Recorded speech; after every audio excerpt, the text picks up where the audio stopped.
පුංචි ප්‍රශ්න කීපයක් අහනවා. ඔයා හරියටම උත්තර දුන්නොත් දෙනවා ඔයාට පුංචි gift එකක්. හරි. මම එහෙනම් ඔයාගෙන් ප්‍රශ්න ටික අහන්නද?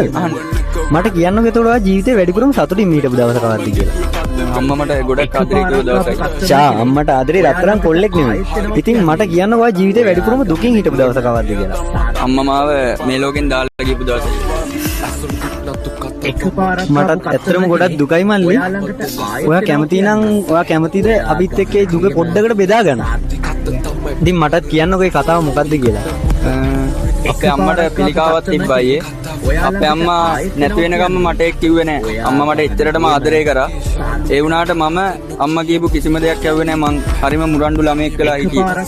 ඒ වුණාට මං අද පසුතැවෙනවා අම්මා කියපු කිසිම දෙයක් අහලා නැතුව මං අද කිසිම දෙයක් ඇහුවේ නෑ අපේ අම්මා කියපු දේ.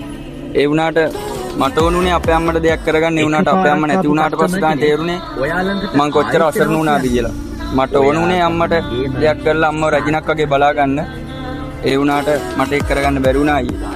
මං හැමෝගෙම ඉල්ලන්නේ පුළුවන් තරම් අම්මව ආරක්ෂා කරලා අම්මව රජිනක් වගේ බලා ගන්න.